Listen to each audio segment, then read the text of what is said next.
Eu coloquei um tema para essa mensagem, queridos, e eu costumo fazer isso, colocar temas, porque eu gosto que as pessoas ouçam a mensagem da palavra de Deus atentas para compreender o que o tema quis dizer. Né? O tema dessa mensagem é o grito de agonia de Deus. Será que é possível a gente falar sobre um Deus que grita com agonia? Isso parece muito estranho a princípio, porque quem somos nós para falarmos a respeito dos sentimentos e expressões divinas? Nós não somos ninguém, né? Mas o Pai nos deu uma graça, a graça de termos a Jesus Cristo, o nosso Senhor, que é o Deus encarnado, aquele que, através da convivência com os seres humanos, demonstrou como Deus sente as coisas.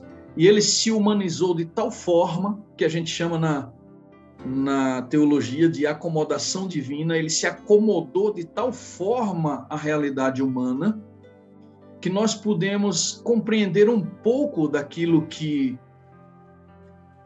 ele gostaria de transmitir ao seu povo, aos seus servos.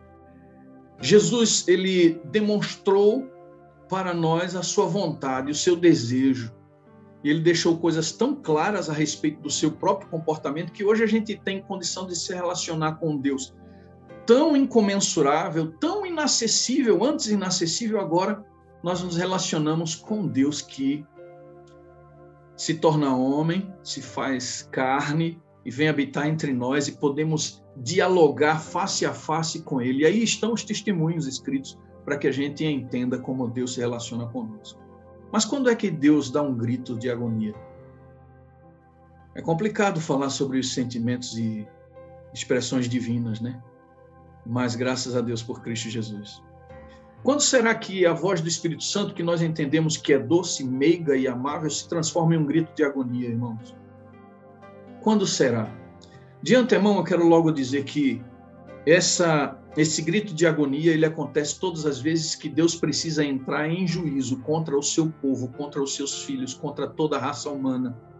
Todas as vezes que há uma mensagem de juízo, um chamado de juízo, é um grito de agonia de Deus. Por que um grito de agonia? Baseado em Isaías 28, verso 21, você vai ver que a obra de juízo, de castigo, muitas vezes, quando é em tempo de graça, é um juízo corretivo, mas depois que o tempo da graça passar, será um juízo de confirmação e de destruição completa do pecado e dos pecadores e dos originadores do pecado. Então nós estamos falando aqui de juízo final, aquele que ocorrerá após o milênio, e os juízos que são corretores, são aqueles juízos que têm o objetivo de corrigir, disciplinar, um ato de amor de Deus, um ato de amor de Deus. Mas esse ato de amor de Deus também é difícil de ser realizado, porque Deus não gosta, ele não tem prazer em castigar o homem ou apertar, amassar o homem, como disse a pregação do pastor Wagner certo dia. Deus não tem intenção de amassar o homem, de massacrar o homem para que ele possa ser moldado. Se o homem pudesse ouvir a voz mansa do Espírito, jamais o Espírito precisaria gritar em alto e bom som para nos fazer ouvir. Isaías 28, verso 21 diz que o Senhor se levantará como no monte Parizim e se irará como no vale de Gibeão para realizar a sua obra, presta atenção, estranha obra, e para executar o seu estranho ato. Sabe o que isso me ensina, meus queridos? Que essa postura divina de exercer juízo sobre um povo para corrigi-lo sempre, trazê-lo de volta ao caminho, não é algo agradável para Deus. Muito menos aquele juízo final que ele terá que dissipar completamente a expansão do mal no universo. Quando ele vai terminar, acabar com todo o mal, raiz e ramo do pecado será finalmente destruídos. Eu lembro quando era bem jovem, pré-adolescente, na minha casa, eu costumava reunir meus amigos. Naquela época, televisão não era um bem comum. Poucas pessoas tinham televisão, né? E meu pai, antes de se converter a Cristo, né? Graças a Deus, meu pai morreu em Cristo, convertido, e eu estou aguardando a sua ressurreição para que nós possamos nos encontrar e nunca mais nos separar. Mas antes do meu pai encontrar-se com Cristo, meu pai era um homem terrível, temido por todos, inclusive pelos vizinhos, por todos os meus amigos, por todos os meus colegas. Todos tinham medo do meu pai ali naquele bairro onde a gente morava, em Afogados, lá na cidade de Recife, Pernambuco. E às vezes nós estávamos ali reunidos, meu pai não estava em casa e meus amigos vinham para assistir televisão na minha casa e sentávamos todos ali no chão e ficávamos assistindo desenhos animados ali, quando alguém de repente gritava, alguém que estava na rua e via de longe os faróis amarelos de um fusquinha branco que meu pai tinha, que vinha lá no final da rua e alguém gritava assim: o seu Gondim está chegando. Nossa, irmãos, era um alvoroço dentro de casa, era uma guerra, todos os meus amigos se levantavam desesperados e corriam porque tinham muito medo de que o meu pai chegasse e encontrasse todo mundo em casa. Primeiro nós iríamos apanhar, levar uma surra, e os meus amigos seriam expulsos de casa aos gritos. E ninguém tinha coragem de enfrentar meu pai, de encarar meu pai. Todos corriam. Teve um dia que houve até um acidente. Um dos meus amigos que ali estavam tentando correr e fugir desesperado daquele momento, acabou tropeçando num ferro de geladeira enferrujado e teve um corte terrível na perna. E aquele momento foi marcado para sempre nas nossas memórias. Tudo isso por causa do medo e do pavor do meu pai que estava chegando. Deus não é um pai severo. Como eu disse, graças a Deus, o meu pai encontrou-se com Cristo a tempo. Antes de descer à sepultura, ele entregou o seu coração a Jesus. Mas até que isso acontecesse, era difícil lidar com meu pai. O nosso Deus não é um pai ruim, não, muito pelo contrário. E o meu pai, em muitos momentos, ele castigou e disciplinou os seus filhos com a intenção amorosa e vontade de fazer com que os seus filhos andassem dentro dos caminhos do Senhor. Porém, ele era temido. Aí a gente encontra na palavra de Deus a seguinte expressão: o temor do Senhor é o princípio da sabedoria. E a gente sempre aponta para o temor do Senhor como se fosse apenas a obediência, mas temor também é respeitar a sua grandiosidade, o seu senhorio, a sua soberania, a sua capacidade de reivindicar a justiça e cobrar isso do pecador. Isso também deve fazer com que a gente o respeite e o obedeça. Então, todas as vezes que Deus se levanta em juízo, deve haver um turbilhão de coisas, deve haver um movimento, deve acontecer o que aconteceu no Vale de Ossos Secos. Lá em Ezequiel, que a gente está acostumado a ver aqui o vídeo, a Bíblia diz que houve um reboliço, um barulho de ossos que batiam contra ossos, se moviam, se mexiam, e quando o Espírito de Deus anuncia os juízos de Deus, é a demonstração viva de que Deus está dizendo assim: olha, perturbem-se todos vocês, saiam dos lugares onde vocês estão, porque eu estou chegando para juízo. Isso deve fazer com que vocês se mexam, façam alguma coisa, não permaneçam onde estão. Você pode abrir a sua Bíblia em Joel 2, porque nós vamos ler aqui três versos, vamos citar aqui três versos que apontam para juízos iminentes de Deus sobre o seu povo. Juízo. E qual é o contexto do juízo? O que é que acontece no juízo, queridos? O que acontece no juízo? No capítulo 2 de Joel, versículo 1, está escrito, você conhece esse texto, é bem famoso: tocai a trombeta em Sião e dai voz de rebate no meu santo monte, perturbem-se todos os moradores da terra, porque o dia do Senhor vem e está próximo.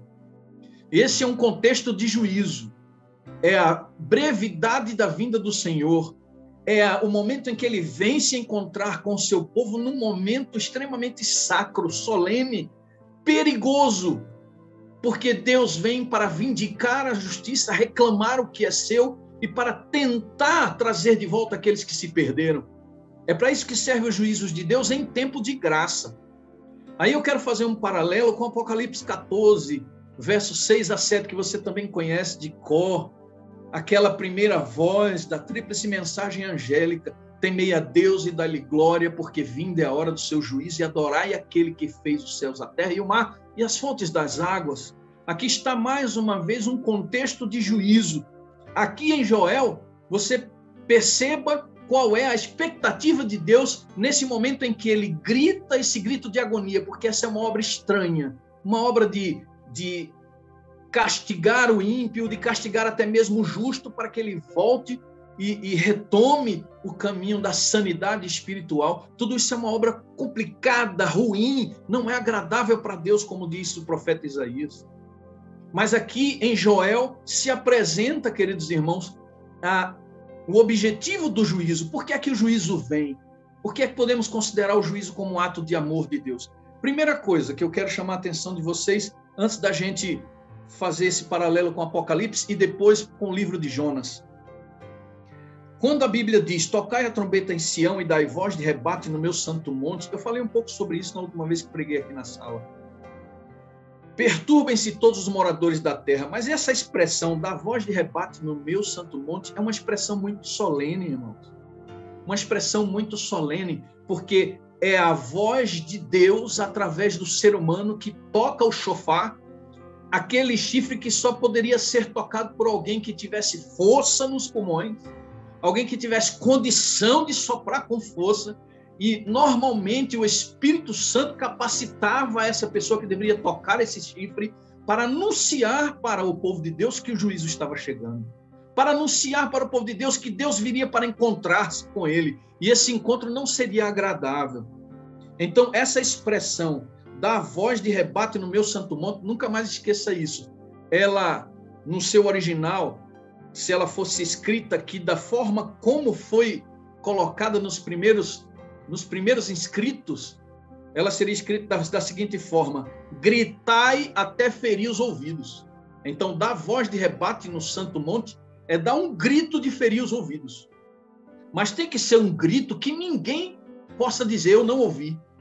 Por isso que precisa ser um grito forte, um grito tão forte que ninguém possa ter desculpa de que não está ouvindo. Você percebe, consegue concatenar isso que nós estamos lendo aqui, estudando na palavra de Deus, com o que está acontecendo com o mundo agora? Esse grito de Deus no seu santo monte, usando homens muitas vezes, às vezes a gente fica calado, a gente não fala, mas na maioria das vezes Deus deseja que nós tomemos na nossa mão o chofar, a sua palavra, que a gente poderia fazer aqui uma simples alusão à palavra de Deus. Pega o berrante, vamos dizer assim, para você entender melhor do que se trata, pega o chofar e anuncia o que está por vir. Fala para o mundo que nós estamos vivendo o juízo. As pessoas precisam ouvir esse grito de agonia de Deus. Louvado seja o seu nome. Louvado seja o seu nome. Sabe por quê? Porque o contexto do livro de Joel, no juízo, é o que está escrito no verso 12, do mesmo capítulo 2, que ele diz assim: agora mesmo diz o Senhor, convertei-vos a mim de todo o vosso coração, isso com jejuns e com choro e com pranto, rasgai o vosso coração e não as vossas vestes, e convertei-vos ao Senhor, vosso Deus, porque Ele é misericordioso e compassivo. Olha que coisa. Primeiro Joel diz assim, fiquem todo mundo perturbado. O juízo do Senhor está chegando, é um momento perigoso, mas agora Deus diz assim, olha, está chegando a minha misericórdia. Esse grito é para fazer com que você acorde, abra os teus ouvidos e escute. Você está ouvindo? Essa é a pergunta que eu vou fazer muitas vezes nessa mensagem até o final. Você está ouvindo?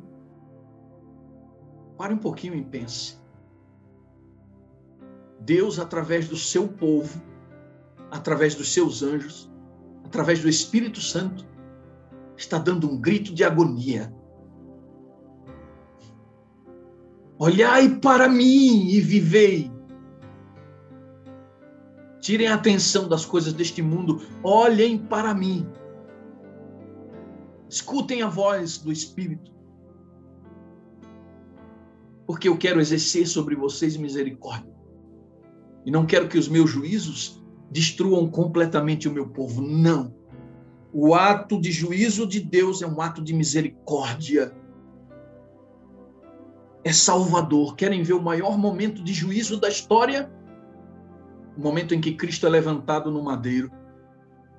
Ele se fez pecado e voluntariamente se fez maldito, porque está escrito, Maldito todo aquele que é pendurado no madeiro. Por que se fez maldito? Por seus pecados? Não. Por causa da minha sujeira, da tua sujeira, meu irmão, do meu pecado e do teu pecado. O Senhor tomou toda essa coisa ruim, terrível, essas trevas, e trouxe sobre si, foi levantado. O juízo de Deus caiu sobre o seu filho. Ao Senhor, como diz Isaías, agradou o moê-lo. Ali estava o juízo em sua plenitude, mas ali estava a misericórdia em sua plenitude. Bendito seja o nome do Senhor. Bendito seja o nome do Senhor, porque o juízo vem com toda força, mas o objetivo do juízo é a salvação, é o erguimento de um povo perdido, o erguimento de uma família que foi dissipada como ovelhas sem pastor e que o Senhor veio através desse juízo maravilhoso para reunir esse rebanho. Aí nós vamos a Apocalipse e vemos em nossos dias a execução de um outro juízo. E o princípio é o mesmo, porque a base para entender esse juízo de Apocalipse está lá em Levítico.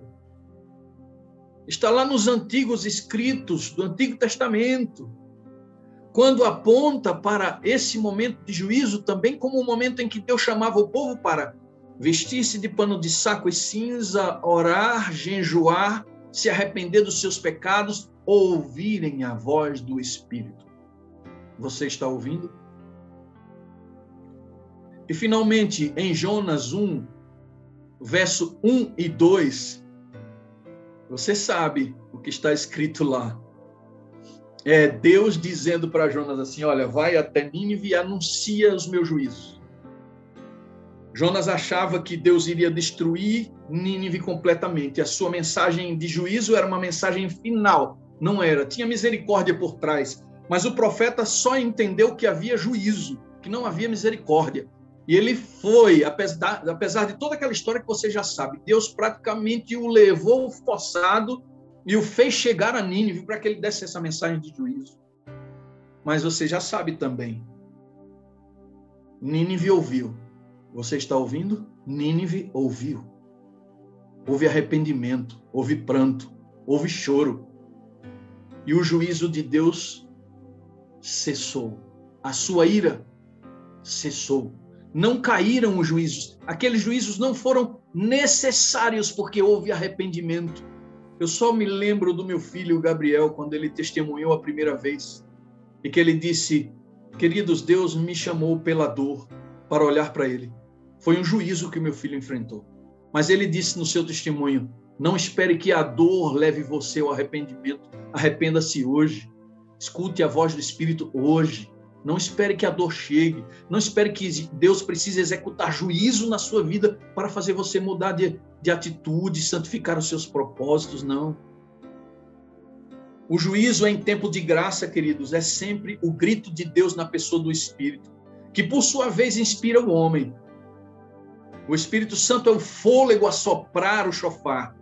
É aquele fôlego sobrenatural que sai daquele chifre e anuncia ao mundo que nós estamos vivendo um tempo solene e que nós precisamos ouvir a sua voz, ouvir o seu grito de agonia, porque o Senhor vem realizar uma estranha obra que não lhe é agradável. Isso me faz lembrar, quando eu falo de grito sobrenatural, olha isso aqui, irmão. Essa questão do grito sobrenatural de Deus através dos homens. Há muitos anos atrás, eu estava na casa do meu irmão mais velho e ele tinha uma coleção, uma coleção de livros bem famosa, Bassa Mirador. Você conhece.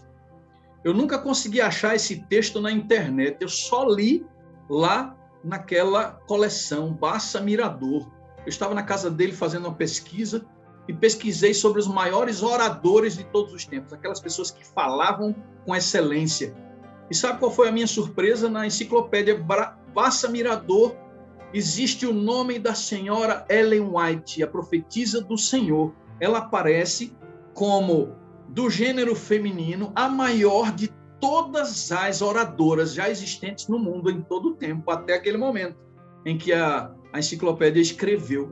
Diz assim, que Ellen White desenvolveu tanto a sua capacidade de pregar que ela podia ser ouvida a 1,5 km de distância, sem auxílio de aparelhos sonoros. Dá para você entender isso?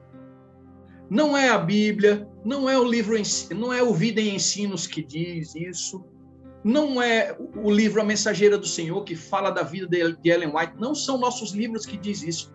É uma coleção de livros seculares que apontam para uma pessoa de Deus que, quando falava, podia ser ouvida a 1,5 quilômetro de distância. Isso é o poder de Deus atuando através do homem. É o grito de Deus fazendo com que a voz do Espírito vá mais longe e alcance aqueles corações mais distantes. Que coisa linda, queridos. Que coisa linda. Em Joel, há um apelo, um anúncio de um juízo, um apelo ao arrependimento. E Deus quer usar a cada um de nós para sermos essa voz, a sua voz agonizante, a sua voz dizendo: arrependam-se e sejam batizados em nome de Jesus, para que sejam cancelados os vossos pecados. Esses anúncios sempre parecem ser um grito de agonia de Deus.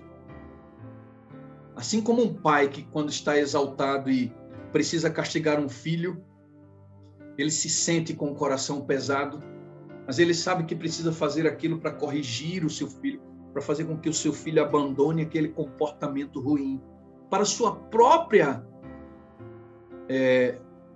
para o seu benefício próprio. Mas a grande questão, queridos, diante desse grito de agonia, a grande questão desse grito de amor de Deus também é se nós estamos ouvindo. Numa das vezes que eu fui testemunhar junto com meu filho Gabriel, ele disse: pai, eu não queria ficar tendo que repetir o meu testemunho toda hora, porque é tão ruim lembrar do que aconteceu no hospital. E eu disse: peça a Deus que te dê alguma mensagem, filho, você faz só referência ao que aconteceu, não precisa entrar em detalhes.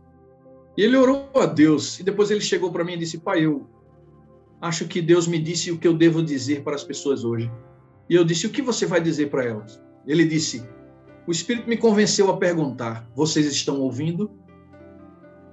E eu disse: filho, nossa, como isso é significativo. Porque há atualmente um grito ao redor do mundo. Deus está falando de forma muito alta, muito audível. Aquele sussurro manso do Espírito agora parece ser um grito agonizante de Deus, querendo trazer a igreja para o reavivamento, conduzir a igreja para a madrugada, conduzir a igreja à oração, ao jejum, conduzir a igreja ao arrependimento, como em tempo de juízo acontece. Louvado seja Deus pelo que está acontecendo aqui agora, porque muitos que aqui estão ouvindo, atenderam ao chamado, acordaram na madrugada, vieram à presença do Senhor. Vocês estão ouvindo. Louvado seja o nome do Senhor dos Exércitos. Amém. Como você reage a essa voz de agonia de Deus é que faz toda a diferença. Quando as tragédias são anunciadas, quando tudo fica escuro, quando as coisas ficam difíceis, quando nossos parentes estão no leito, como aconteceu comigo, meu filho entubado, e todos os dias o médico dizendo para mim: o caso dele é grave, o caso dele é grave. E o meu outro filho, o Esdras, vocês conhecem. Quando a tragédia bate à nossa porta, a gente consegue ouvir, mesmo com todo o ruído do sofrimento, todo o ruído da agonia, a gente consegue ouvir. Quando o desespero bate à porta, aquele momento que você olha para o céu e parece que ele está de bronze, Deus está falando de forma muito alta, mas tem tanto ruído que você às vezes não consegue ouvir. Como resolver esse problema? Como você reage a essa voz quando você é pressionado pelas intempéries da vida? Como você se permite ouvir quando a morte bate à tua porta? O perigo, a dor, a doença. Neemias, o profeta Neemias, nós não vamos ler, mas se você pegar no livro de Neemias, no primeiro capítulo, você já vai ver. ele recebeu a visita de alguns homens, Hanani estava entre eles, e vieram trazer notícias para Neemias a respeito da condição do povo de Deus, daqueles que não haviam sido levados para o cativeiro, que ficaram lá com Jerusalém destruída. E ele pergunta: como estão os irmãos? E a resposta imediata é: estão em profunda miséria, os muros estão destruídos, a cidade está desolada. E a forma como Neemias reage é justamente a forma como Deus quer que a gente reaja a esse grito de juízo, de agonia. Neemias cai prostrado e começa a chorar e jejuar por 3 dias e a clamar ao Senhor e dizer: ó Deus, a condição do teu povo, Pai.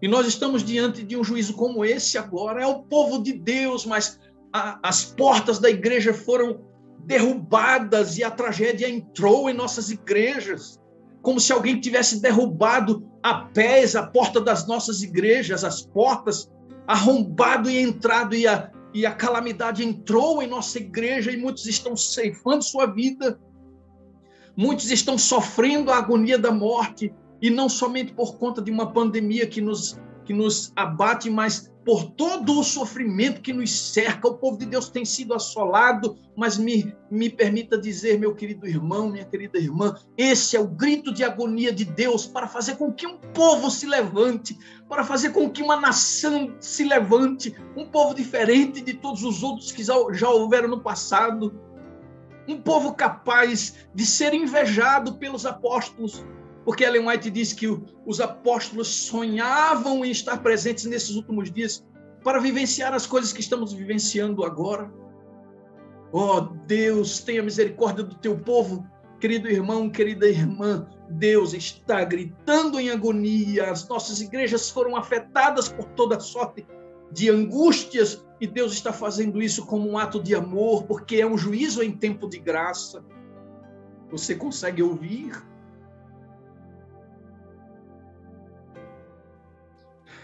Deus nunca quis ter que gritar. Nunca foi intenção dele fazer com que as nossas transformações viessem por meio da dor. Você sabe que Deus está preparando para aqueles que têm ouvidos? Lembram das expressões de Jesus? Quem tem ouvidos, que ouça o que o Espírito diz às igrejas. Quem tem ouvidos, disse Jesus também, para ouvir, que ouça. Então isso dá a entender que muitas pessoas têm ouvidos, mas não ouvem. Porque Jesus deixa claro, quem tem ouvidos para ouvir, que ouça. Eu quero ir para a conclusão dessa mensagem, levando você até o livro de Apocalipse. Apocalipse, a partir do capítulo 2. Vamos fazer um breve passeio aqui nesse período profético que a gente encontra nessa parte da Bíblia, que é esse período da existência das 7 igrejas da Ásia, quando João escreveu, inspirado pelo Espírito, o recado de Deus para essas igrejas. Eu quero dizer para você, antes da gente ler, que Deus fez 7 promessas. 7 promessas perfeitas para mim e para você, para todos que têm ouvidos, para todos que estão dando ouvido ao que está acontecendo, para todos que estão permitindo que a voz do chofar, o som do chofar, ao ser soprado, afete a tua vida de forma que haja um reboliço, uma mudança, reúne a tua família, conversa, fala sobre o que está acontecendo, tua casa precisa mudar, teu comportamento, as coisas que você vê, as coisas que você come, tudo precisa começar a fazer sentido, como se você estivesse organizando sua casa para receber alguém que vem em um momento solene ter um encontro com você. Nós não estamos falando aqui de salvação pelas obras, muito pelo contrário, nós estamos falando de graça. É Deus pressionando o seu povo, como disse o pastor Wagner, amassando o seu povo para que haja um reboliço, para que haja movimento. É Deus agindo em função da salvação. É Ele operando a salvação, pois é Ele quem nos santifica. Ah, meus irmãos, vamos fazer essa viagem linda agora em Apocalipse para fecharmos a nossa mensagem. Apocalipse, a partir do capítulo 2. Deus escreveu à igreja, o próprio Jesus escreveu à igreja em Éfeso, através de João e através da inspiração do Espírito. Primeiro, a gente precisa entender que em Apocalipse, João deixa claro que quem tem ouvidos para ouvir o que o Espírito diz às igrejas é um vencedor.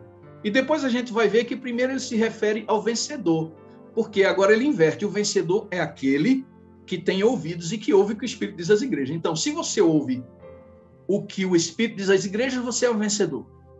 E se você é um vencedor, é como quando a gente tenta explicar justificação pela fé, né? E que se você é um vencedor, é porque você ouviu a voz do Espírito. Quando a gente explica a justificação pela fé, a gente diz isso. As obras não salvam, mas os salvos refletem as obras de Cristo e eles fazem o melhor que podem nesse processo. E se houver alguma coisa para ser completada, temos a promessa do Senhor, que completa o incompleto. Aquele que começou boa obra, vai completar até o último dia. Muito bem. Vamos então ao verso 7 do capítulo 2, que diz assim: quem tem ouvidos, ouça o que o Espírito diz às igrejas. Ao vencedor dar-lhe-ei que se alimente da árvore da vida que se encontra no paraíso de Deus. Sabe a que se refere esse primeiro presente de Jesus para nós? O primeiro presente de Jesus para nós é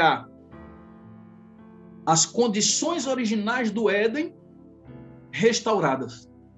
Aquela árvore que nós antes tínhamos acesso e que perdemos, agora Deus devolve para nós o acesso a essa árvore, a árvore da vida que se encontra no paraíso de Deus.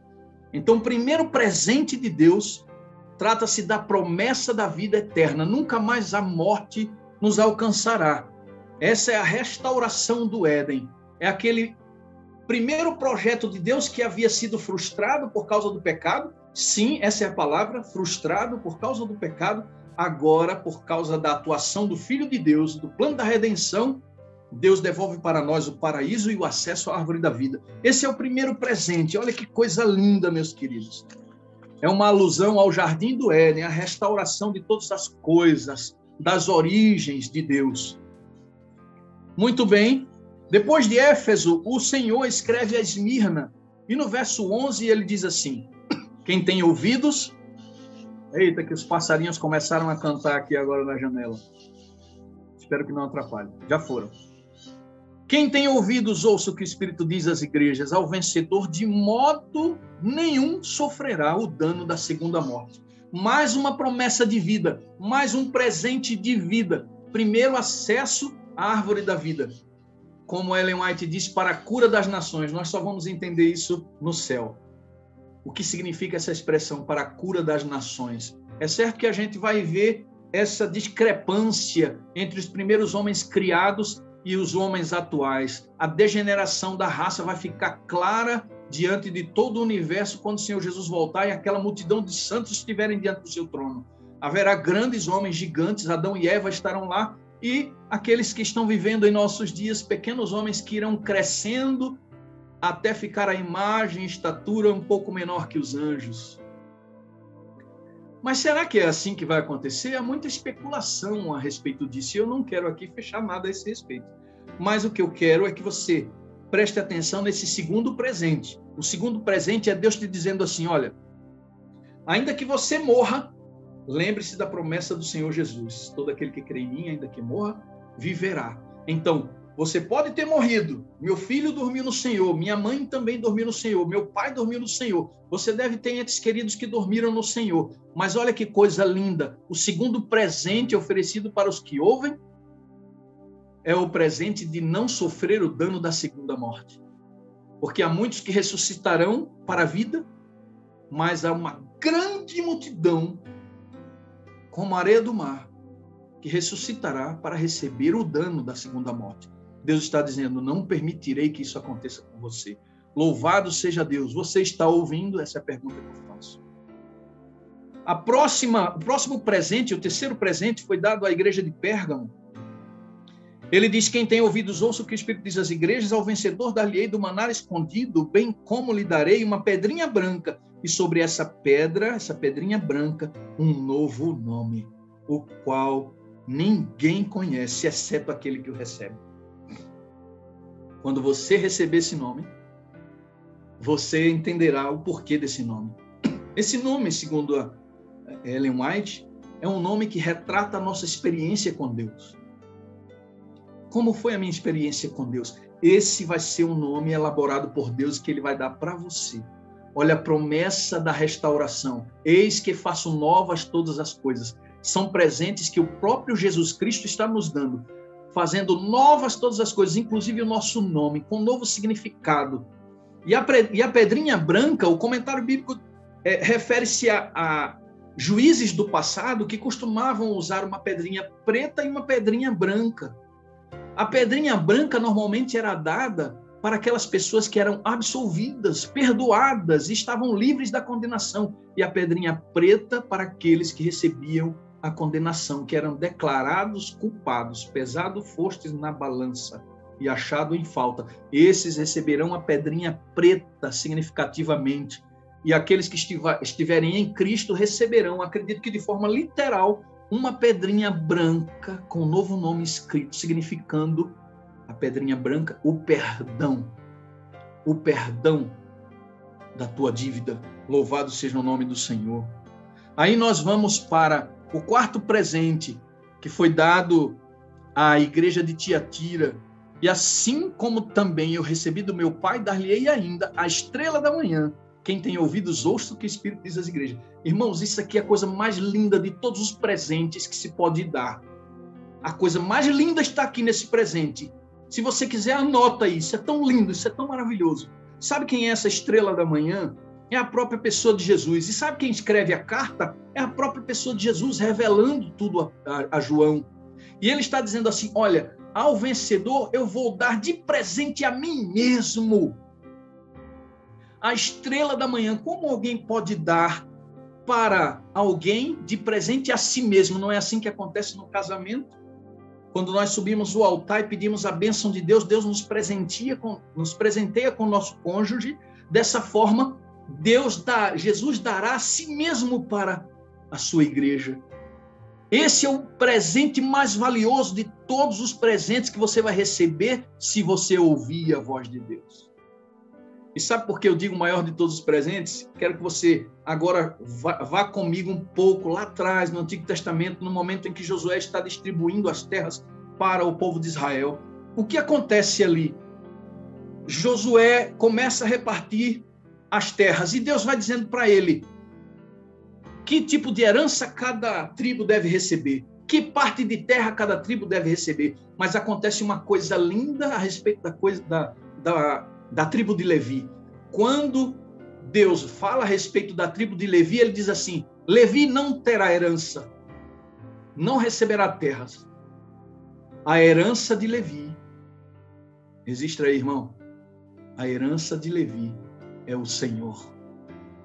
Louvado seja o nome do Senhor. Percebem que ele costuma dar de presente a si mesmo? Ele fez isso no passado aos levitas, e agora ele faz isso de novo aos novos levitas. Vocês vão entender por que novos levitas. Por que nós herdaremos o Senhor como um dos presentes? Porque ele é o nosso tesouro. Porque ele se presenteia, ele te presenteia consigo mesmo. Por que isso? Nós vamos descobrindo aqui. No capítulo 3, escrevendo à igreja de Sardes, vem o quinto presente. Ao vencedor, verso 5, ao vencedor será assim vestido de vestiduras brancas, e de modo algum apagarei o seu nome do livro da vida. Pelo contrário, confessarei o seu nome diante do meu Pai e diante dos anjos. Quem tem ouvidos, ouça o que o Espírito diz às igrejas. Agora a gente vai começar a entender esse processo de o Senhor dar a si mesmo como presente. Quando ele se oferece como presente, ele também traz para a gente as suas vestiduras. Nós vamos usar o que é dele. Vamos usar as suas vestes. As suas vestes serão uma marca pela eternidade de que nós estaremos ali por causa dos méritos sacrossantos do Senhor Jesus Cristo. as suas vestes brancas, demonstrando a sua pureza, a sua obediência perfeita, será concedida ao seu povo. Olha que coisa linda, irmãos. Jesus se presenteia e te dá as suas vestes, você será com ele, mas não para por aí, não para.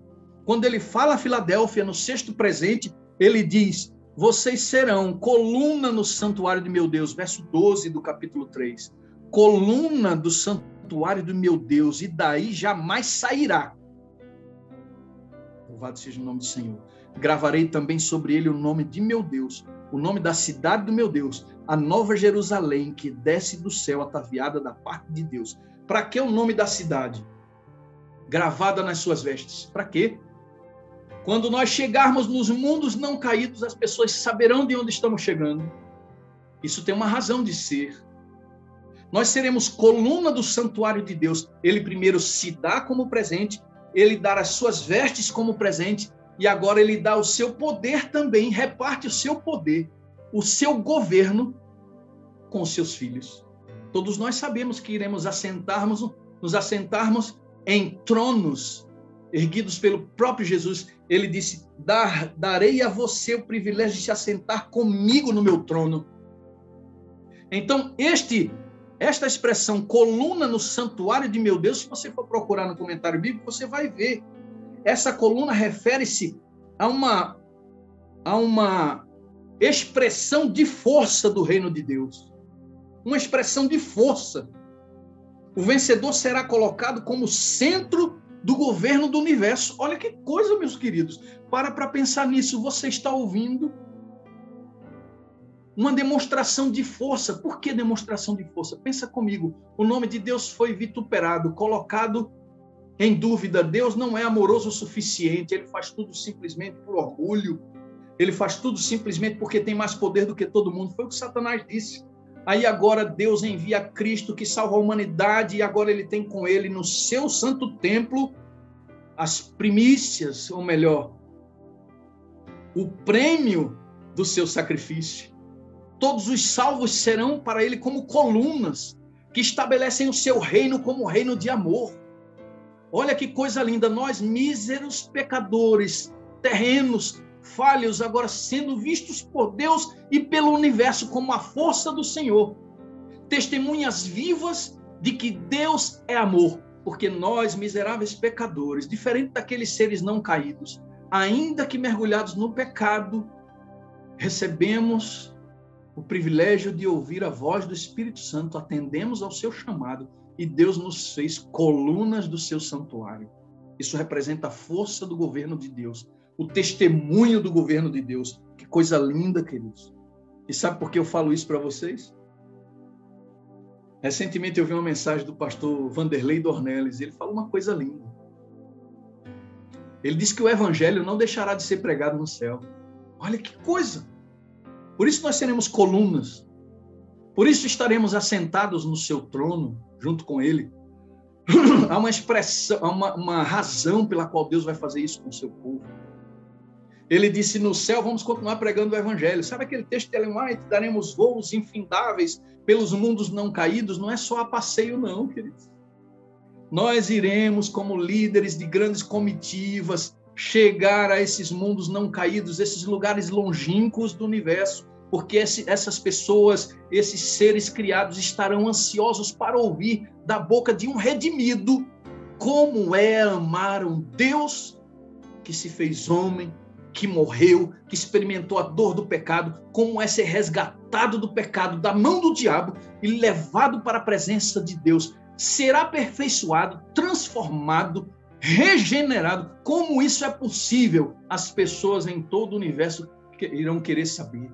Por favor, fale para a gente, conte para a gente dessa experiência que você teve com Deus. E você, talvez que você aí que nunca pregou, você que se sente tímido, você que nunca cantou na igreja, você que se sente tão pequenininho, saiba, meu querido, Deus vai te capacitar com tanta força, tanto poder, vai te dar uma vestidura com o nome dele, o nome da cidade que você vive, para que onde você chegar as pessoas saibam, aquele é um dos redimidos do Senhor.